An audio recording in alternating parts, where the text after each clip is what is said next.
আসসালামু আলাইকুম, কেমন আছেন? আশা করি ভালো আছেন। আমার নাম সানা। ওয়ালাইকুম আসসালাম। আলহামদুলিল্লাহ ভালো আছি। আশা করি আপনিও ভালো আছেন। আজ আমি আমার জীবনের একটি গল্প বলতে চাচ্ছি। আমার জীবনের গল্পটা আমার বেস্ট ফ্রেন্ডকে নিয়ে। আমার বয়স যখন 3 বছর তখন আমরা একটি অ্যাপার্টমেন্ট কিনি। আমরা যেই দিন নতুন বাসায় উঠি তার পরের দিনে আমার বান্ধবীরা আমাদের পাশের বাসায় ভাড়ায় উঠে। তাদের ফ্যামিলির বর্ণনা দিয়ে দেই। তারা 4 ভাই বোন, 2 ভাই আর 2 বোন। আমার বান্ধবী সবার ছোট, তার নাম ফারিয়া। ফারিয়ার আম্মু আর আমার আম্মুর মধ্যে ধীরে ধীরে অনেক ভালো সম্পর্ক হয়ে ওঠে। আমরা 2 ফ্যামিলি একসাথে ঘুরতেও যেতাম। নার্সারিতে আমি আর ফারিয়া একই স্কুলে ভর্তি হই। তখন আমাদের মাঝে অনেক ভালো সম্পর্ক ছিল। আমি তখন অনেক মোটা ছিলাম, যার কারণে আমার সাথে কেউ মিশতে চাইতো না। তখন ফারিয়া সবসময় আমার সাথে থাকতো আর আমার খেয়াল রাখতো। কিন্তু আমি অন্য কোনো মেয়ের সাথে কথা বললে ফারিয়া অনেক রাগ করতো আর আমার সাথে কথা বলতো না। এই জন্য আমার নার্সারি জীবনটাই গেল ফারিয়ার রাগ ভাঙাতে ভাঙাতে। একদিন আব্বু আমাকে 2টা সাইকেল গিফট করে। তার 2 দিন পর ফারিয়ার ভাইও তাকে একটা সাইকেল গিফট করে। আমরা দুজন একসাথে সাইকেল চালাতাম গ্যারেজে। এক বিকেলে আমার আম্মু আর ফারিয়ার আম্মু কথা বলছিল।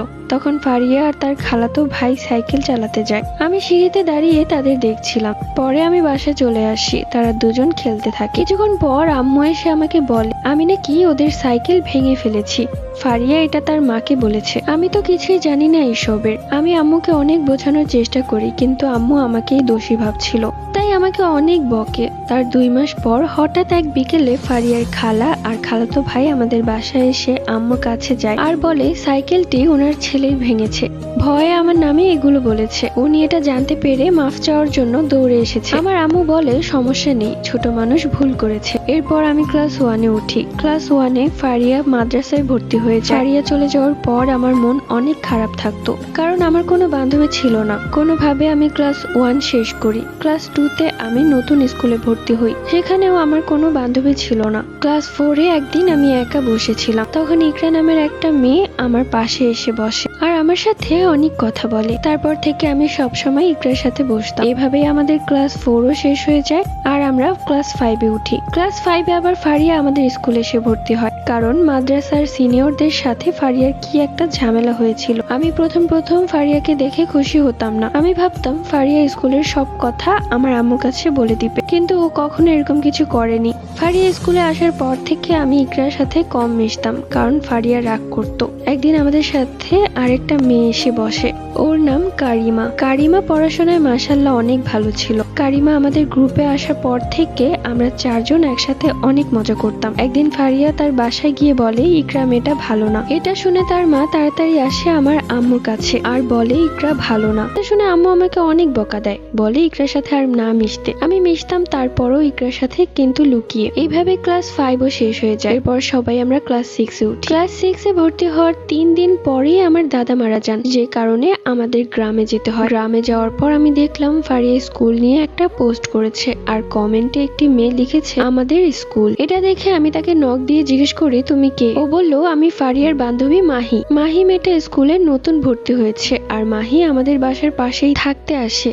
আমি গ্রাম থেকে এসে মাহিকে বলি সন্ধ্যাবেলায় আমার বাসায় আসতে। মাহি মানা করে দেয় আমাকে, তার বাসায় ডাকে। আমি ফারিয়াকে নিয়ে যাই তার সাথে দেখা করতে। ফারিয়ার মা ফারিয়াকে খুঁজতে খুঁজতে মাহির বাসার সামনে পর্যন্ত চলে আসে। এসে ফারিয়াকে বকতে বকতে নিয়ে যায়। তাদের সাথে আমিও চলে যাই। ফারিয়ার আম্মু তাকে জিজ্ঞেস করে তোমাকে কে ডেকেছে? ফারিয়া বলে সানা। এটা শুনে আন্টি আমাকে 10 মিনিট ধরে বকে। বকা খেয়ে আমি বাসায় চলে আসি। এর পরের দিন স্কুলে যাওয়ার সময় মাহি বলেছিল তাকে ডাক দিতে। অবশ্য ফারিয়া এবং আমার দুজনের বাসা থেকে ওকে ডাকতে যাওয়া মানা ছিল। তারপরে আমরা লুকিয়ে যেতাম ওকে ডাকার জন্য। তো একদিন আমার আম্মু আমাকে দেখে ফেলে। বাহিরে কিছু বলেনি, কিন্তু বাসায় আসার পর অনেক বকে। এরপর ফারিয়াদের বাসায় যায়। ফারিয়া সবার সামনে বলে আমি ফারিয়াকে জোর করে টেনে নিয়ে গিয়েছিলাম। এরপর কিছুদিন সব ঠিকঠাকই ছিল। এরই মধ্যে কারিমা আর ফারিয়া একই কোচিং এ পড়া শুরু করে, তাই তাদের মধ্যে অনেক ভালো সম্পর্ক হয়ে ওঠে। বেশিরভাগ সময়ই কারিমা আর ফারিয়া একসাথে থাকতো, কিন্তু তখন আমি এটা এত একটা পাত্তা দেইনি। কিছুদিন পর অনলাইনে ফারিয়া একটি পোস্ট করে যেখানে লেখা ছিল তার বেস্ট ফ্রেন্ড আছে। এটা দেখে আমি অনেক কষ্ট পাই। তারা দুজন সারাদিন একে অপরকে নিয়ে পোস্ট দিত। ফারিয়ার আগের মতো আমার সাথে কথা বলতো না, আমার মেসেজ সিন্ড করতো না, সবসময় অনলাইনে বেস্ট ফ্রেন্ডকে নিয়ে থাকতো। আমি ওকে তার সাথে কথা বলতে মানা করি, কিন্তু ফারিয়া শুনে না। এই জন্য আমি ওই মেয়েটাকে মেসেজ দিয়ে ফারিয়ার সাথে কথা বলতে নিষেধ করি, কিন্তু মেয়েটা ফারিয়াকে জানিয়ে দেয়। ফারিয়া পরের দিন স্কুলে গিয়ে সব ফ্রেন্ডদেরকে এগুলো বলে আর আমার সাথে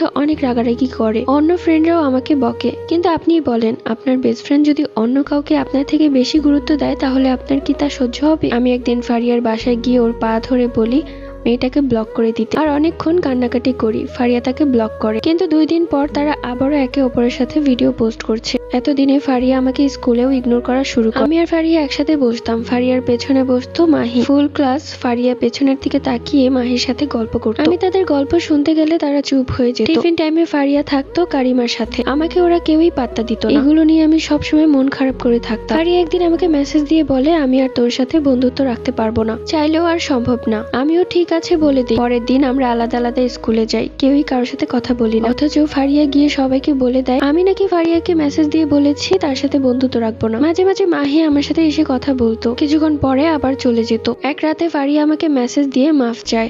ফারিয়া আমার কাছে মাফ চায়, আমার পা ধরতেও রাজি হয়। পরের দিন স্কুলে যাই। পুরো সময় স্কুল চলাকালীন আমি অপেক্ষায় ছিলাম কখন ও আসবে। ছুটির পর ও এসে আমার কাছে মাফ চায় আর কসম দেয় যে ওই মেয়েটার সাথে আর কোনো কথা বলবে না, তাকে ব্লক করে দিবে। আমি কিছু বলিনি, কারণ আমি জানতাম ফারিয়া এটা করবে না, আর আসলে এটাই হয়। 2 দিন পর ফারিয়া আবারও ওর বেস্ট ফ্রেন্ডের সাথে কথা বলা শুরু করে, কিন্তু আমি ওকে কিছুই বলি না। কিছুদিন পর আমাদের পরীক্ষা শুরু হয়। তখন প্রত্যেক দিন পরীক্ষা দিতে আমি আর ফারিয়া একসাথে যেতাম। শেষ পরীক্ষার দিন আমি ফারিয়াকে না নিয়ে ইকরার বাসায় চলে যাই। ওর বাসা থেকে ওকে নিয়ে পরে স্কুলে যাই। পরীক্ষা শেষ করে আসার আগে ফারিয়া আমার উপর রাগ করে, আমাকে না নিয়ে সবাই কারিমের বাসায় চলে যায়। এর পরের দিন আমি বিকেলে বাসায় বসেছিলাম, তখন আমার বাসায় কারিমা আর ফারিয়া এসে নক করে। আমি তাদের দেখে বললাম ঘরে আসতে। তারা বলল না আসবো না, তুই আয়, আমরা ছাদে যাব। এটা শুনে আমি খুব খুশি হয়ে যাই। তাড়াতাড়ি হিজাব পরে আসি। আমাদের ছাদে একটা বসার জায়গা আছে, তারা দুজন সেখানে গিয়ে বসে, আমিও তাদের পাশে গিয়ে বসি। আমি বসার পর ফারিয়া কারিমাকে বলে তোর সাথে আমার কিছু কথা আছে। এটা বলে তারা দুজন ছাদের আরেক সাইডে চলে যায়। আমি 30 মিনিট পর্যন্ত একা বসে থাকি। পরে ফারিয়ার মা এসে আমাদের নিচে আসতে বলে। আমরা নিচে নামার সময়ও ফারিয়া আর কারিমা নিজেরাই কথা বলছিল। বাসার সামনে এসে আমি কারিমাকে আমার বাসায় আসতে বলি, কিন্তু তারা দুজন কথা বলতে বলতে ফারিয়ার বাসায় চলে যায়। তাই আমিও আর কোনো কিছু না বলে বাসায় চলে আসি। এই জন্য আমি আবার ফারিয়ার সাথে কথা বলা বন্ধ করে দেই। ফারিয়া আর আসে না আমার সাথে কথা বলতে। একদিন আমার কিছু ক্লাসমেট আমার বাসায় আসছিল, তখন ইকরা আর একটা মেয়ে, ওর নাম তানিশা, তারাও আমার বাসায় আসে। তাদের ফারিয়া দাওয়াত দিয়েছিল ওর বাসায়। এরপর ওরা সেখান থেকে আমাদের বাসায় আসে। পরে ওদের সাথে আমি কিছুক্ষণ কথা বললাম। ওরা দুইজন যাওয়ার সময় আমি দেখি ফারিয়ার পানির বোতল আমাদের বাসার সামনে। ফারিয়া ভুলে সেখানে রেখে গেছে হয়তো। তখন বোতলটাকে আমি এক লাথি মেরে দূরে ফেলে দিই। এটা তানিশা পরের দিন ফারিয়াকে বলে দেয়। কিছুদিন পর আমি কারিমার কাছে কথা বলতে গিয়েছিলাম স্কুলে। তখন কারিমার কাছে ফারিয়ার বোতলটা ছিল। আমি যেটা ধরতে চাই, কিন্তু কারিমা দেয় না। পরে ক্লাসে ফারিয়া আসার পর তানিশা তাকে গিয়ে মিথ্যে বলে যে আমি আজকে আবার তার বোতল আবার ধরেছি। এটার উত্তরে ফারিয়া বলে এটা আমি আমার ভাইয়াকেই বলবো, উনি এটার বিচার করবে। আমি কিছুই বলি না। তখন বাসায় আসার পর ফারিয়ার মা আসে আমাদের বাসায়। তখন আমার মা বাসায় ছিল না। বলে রাখি আমার মা খুবই রাগী, কার দোষ কিছু দেখে না, শুধু নিজের মেয়েকে বকে। তখন আপু ছিল। আপু আন্টির সাথে কথা বলে। আন্টি আপুকে জিজ্ঞেস করে আমাদের মাঝে কি হয়েছে। আমি নাকি ফারিয়ার বোতলের উপর ফারিয়ার রাগ ভেঙেছি। তখন আপু আমাকে ডাক দেয়। আমিও তখন আন্টির সাথে অনেক তর্ক করে ফেলি। পরে আন্টি চলে যায় আমাদের বাসা থেকে রাগ করে। পরের দিন আন্টি আবার আসেন আম্মুর কাছে বিচার দেওয়ার জন্য। তখন আন্টির সাথে আমার আরেকটু তর্ক হয়, যে জন্য আন্টি ফারিয়াকে ডেকে আনে। এত ঝামেলা হচ্ছে দেখে আম্মু রেগে আমাকে সবার সামনে 2টি থাপ্পড় মেরে দেয়। তাই আমি কান্না করতে করতে রুমে চলে আসি। পরে আন্টি আর আম্মু কিছুক্ষণ কথা বলে চলে যায়। আম্মুর সাথে এর আগে আমি 2 দিন স্কুলে যাই না, আর কথাও বলিনি। 2 দিন পর আমি ফারিয়াকে মেসেজ দেই আর ওর বোতলে লাথি মারার জন্য সরি বলি। এরপর থেকে ফারিয়ার সাথে শুধু কথা বলি ক্লাসমেট হিসেবে। আমি ভেবেছিলাম এই বছরটা তাদের সাথে মিলেমিশে শেষ করি, পরের বছর নতুন স্কুলে ভর্তি হব। আর ফারিয়ার সাথে কথা না বললে বাকিরা আমার সাথে কথা বলতো না। এভাবে আমি ক্লাস 6 শেষ করে 7-এ উঠলাম। এবং ক্লাস 7-এর রেজাল্ট দেওয়ার আগে আমাদের এলাকায় একটি ছেলে আমাকে ডিস্টার্ব করা শুরু করে, যে জন্য আম্মু আমাকে আর নতুন স্কুলে ভর্তি করায় না, কারণ সব স্কুল আমাদের বাসা থেকে অনেক দূর হয়ে যায়। তখন আমি ভেবেছিলাম নতুন মেয়েদের সাথে বন্ধুত্ব করব, কিন্তু স্কুলে আমি তেমন কাউকেই পাইনি যে যার সাথে আমি বন্ধুত্ব করব। তাই আবারও সেই আগের বান্ধবীদের সাথেই বসলাম। কিন্তু ফারিয়ার সেই ইগনোর করা এখনো কমেনি। সে আমাকে প্রতিনিয়ত ইগনোর করে।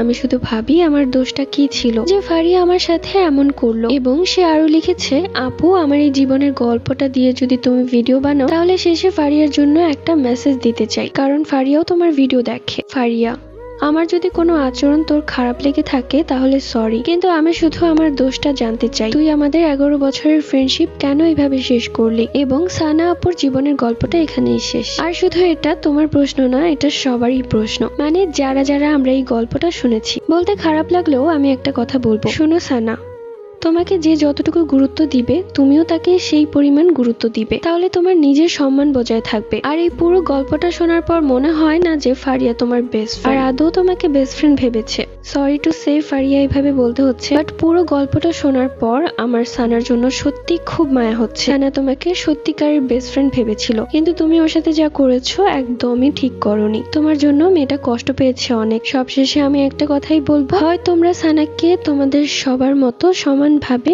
বেস্ট ফ্রেন্ড ভাবো, আর নয়তো সানা তোমার ওদের সাথে কথা বলারই দরকার নেই, কোনো সম্পর্কই রাখার দরকার নেই। বেস্ট ফ্রেন্ড কাকে বলে?